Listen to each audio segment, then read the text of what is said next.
I just want to say that this YouTube channel is primarily devoted to my podcast, where I have conversations with people about their own spirituality or the lack thereof, um, their history and their relationship with spirituality, any experiences that they've had in their lives that they might see as spiritual in one way or another, and any spiritual practices that they might have. I want to talk to a wide range of people with all sorts of views. So check out those videos if you have not. There's been some really cool conversations recently. I've been having a lot of fun with it. But aside from the podcast videos that I put on this channel, I also have a playlist that I've started that revolves around the tarot. So I plan to continue to make videos about the tarot. And I also have a playlist that I started called Thoughts on Spirituality and Philosophy. And those videos are mainly just me talking about a specific topic or issue dealing with spirituality in one way or another. And a lot of those videos have been linked to the book that I'm writing right now, where I'm diving into all sorts of spiritual traditions and trying to express and condense my own vision of a meaningful, practical, and deep and integral spirituality that looks at reality and our human lives from various perspectives. Well, at the end of the day, part of my spirituality is drawn to the tarot and to magic. Recently I thought that although this is reductive, it's also it seems like a good model, which is to say that there's kind of three big branches of spirituality in my mind. And maybe that's just because these are the three branches that I gravitate toward. One of those is magic, and you have the esoteric, the history of all sorts of esoteric paths and initiations and symbolism, and there's so much interesting esoteric history through in the East and the West in the world, and so that's one branch of spirituality, is kind of magic, I would say. Another branch is stillness, I guess I would say. Spiritual paths that are kind of devoted and spurred by stillness, imperturbable peace and causeless joy, emptiness, meditation, and those are often linked to consciousness, spaciousness. So,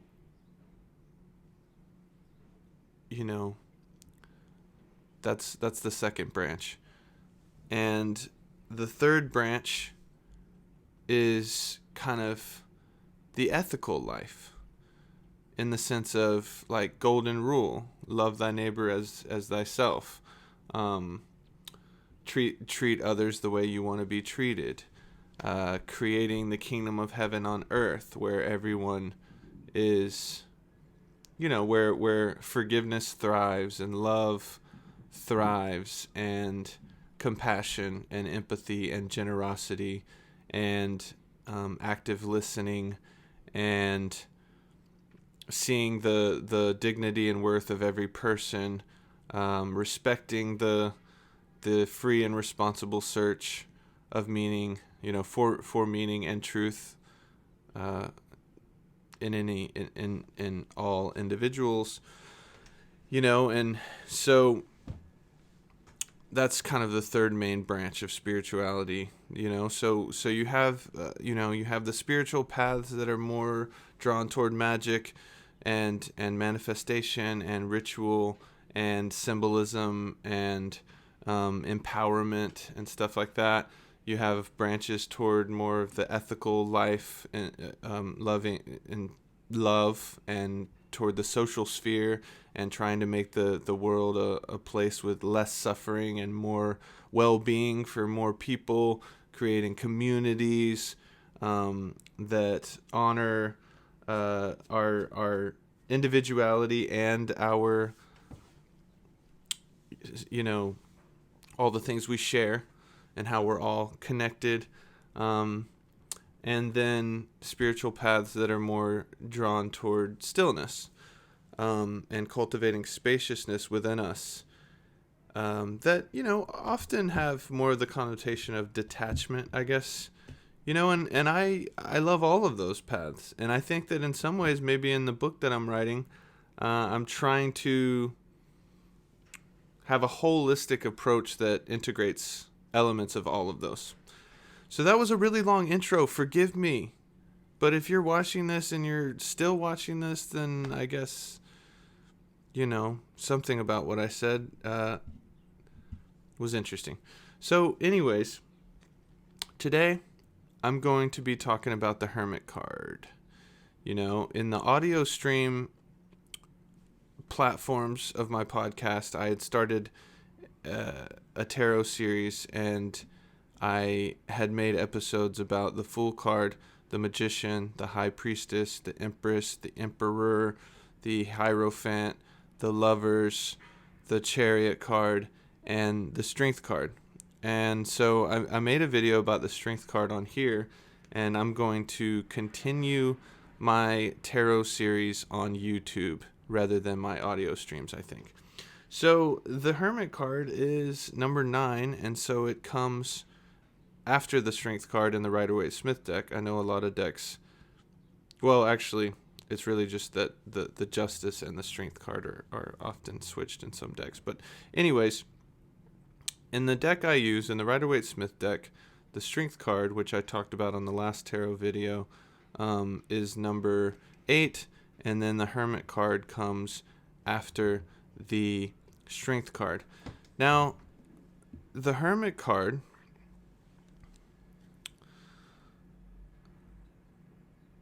when we think about a hermit, just in our own everyday language, we think about someone who spends a lot of time by themselves, who is probably isolated and reclusive and all that stuff.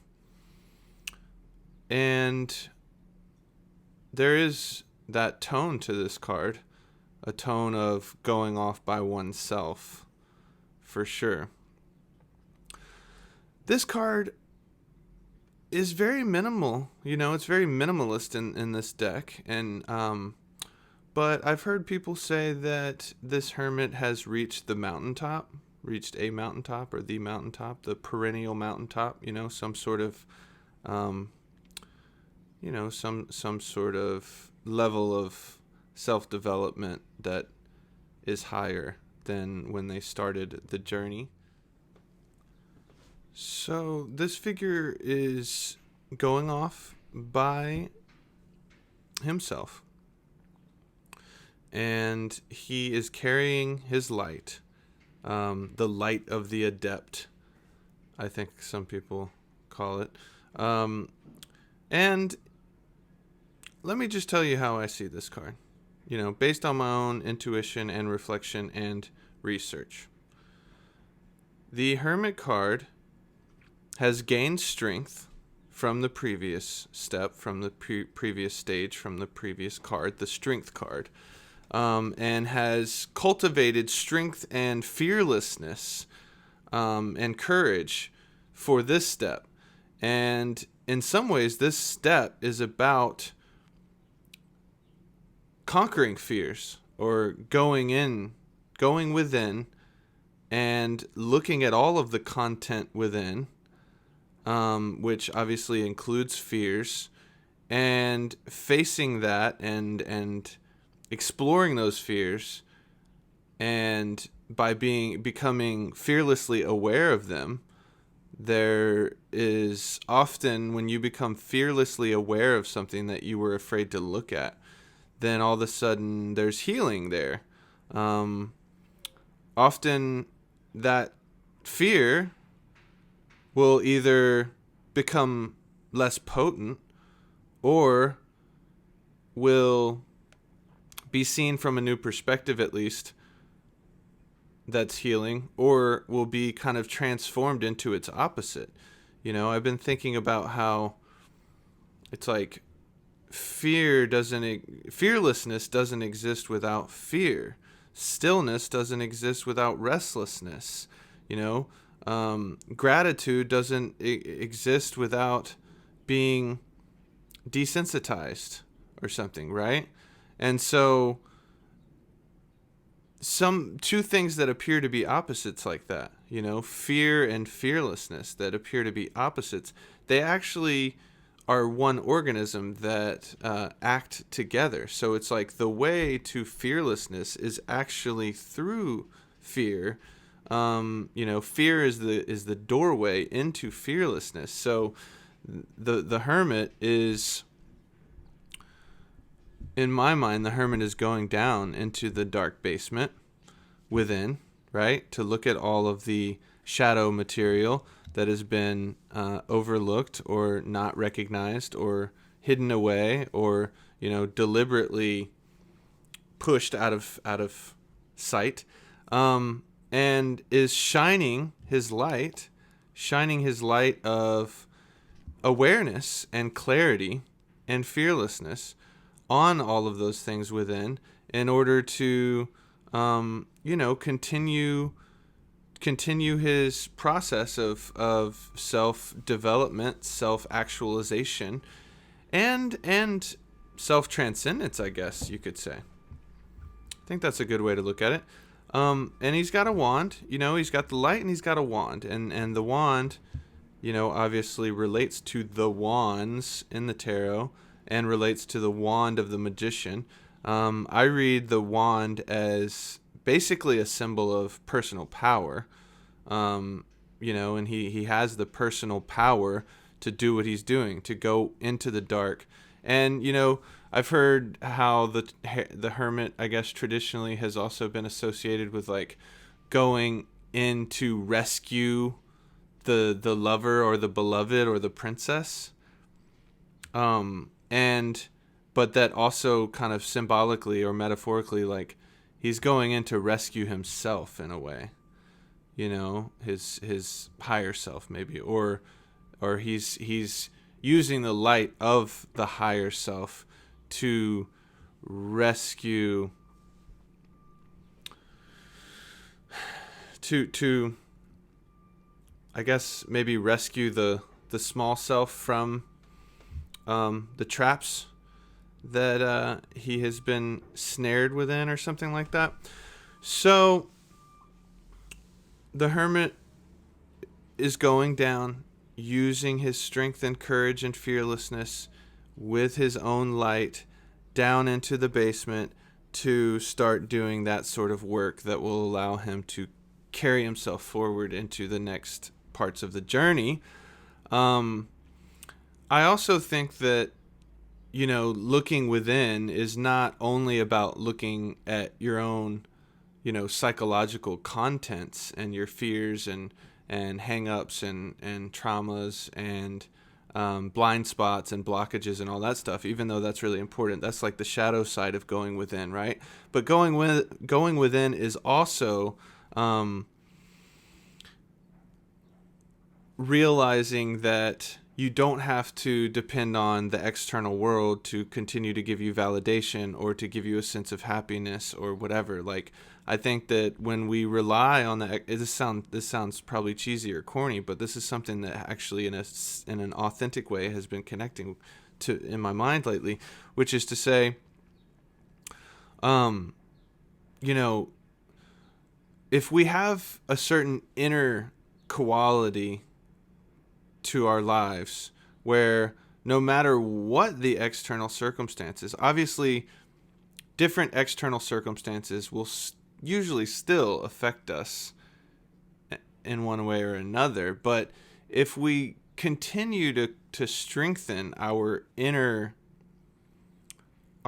qualities, and part of that is inner peace, and inner kind of that imperturbable peace and causeless joy thing, right?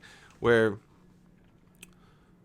two people can be in the same external circumstances, but one has not allowed that circumstance to cause them to suffer nearly as much as another person who's in the exact same circumstances, and that depends on their own inner world, for lack of a better word. And so, yeah, going within has the shadow work connotation, but going within also has this connotation of strengthening your inner world so that regardless of the external circumstances, you will still have this kind of default, this default strength and this default peace. That's part of it. And, often when we stop putting so much emphasis on the external world to bring us happiness and stuff, then maybe sometimes that can pose challenges in our, interpersonal relationships or something, or just living in the world, because sometimes people, sometimes it's rare to find people who have that inner peace and inner strength, and so they do get so affected by the external circumstances. So it's like, it becomes something that you have to navigate with other people, and to try to be a positive force for yourself and others. So it's a good challenge, and. I think the last thing that I'll say about going within for the Hermit card, because I think the Hermit card is all about going within, and in that way, out of the cards we've talked about so far, it's probably most similar to the High Priestess, because the High Priestess is going within as well. But this Hermit card, going within, the third thing I'll say about going within, in addition to shadow work and cultivating inner strength and peace, is tapping into your own intuition and your own inherent wisdom. We all have, I don't know, I guess it's dangerous to make big generalized statements. So whenever I do that on here, I apologize. It's hard when you're using language to talk about spiritual matters or things that are subtle, because it's very easy to be dualistic and reductive when we use language. Anyways, going within also has the connotation of tapping into your own intuition, and intuition is, there's a lot of ways to talk about it, but it almost seems like this subconscious intelligence, right? It's not like a calculated, conscious, rational type of intelligence. It's more of a felt, instinctual and subconscious intelligence that we can tap into, that allows us to kind of have this inner knowing, it's really empowering and really healing. And that inner wisdom, I think inner wisdom is linked to intuition as well. I think, when I think about inner wisdom, one thing I think about, these days is this idea, like the holographic model of the universe, right? Where every part, every individual thing is a hologram of the whole. Every part is a hologram of the whole. When you have a hologram and you have a big hologram that has the Hermit card on it, right? So you have a big hologram with the hermit on that hologram. If you cut a corner, say you cut a tiny little square from the corner of the hologram, then within that square, the tiny square, you can still see the hermit. It might be obscured a little bit, but you can still see a picture of the whole thing. So I think that's a good metaphor, that every part contains the whole. And for the human being, for us, like, we have the whole cosmic intelligence encoded within us and as us. So of course we have inner wisdom. We have the wisdom of the whole universe inside of us. I know that sounds stupid or something, but it's true, I think. And so the Hermit card has that element too.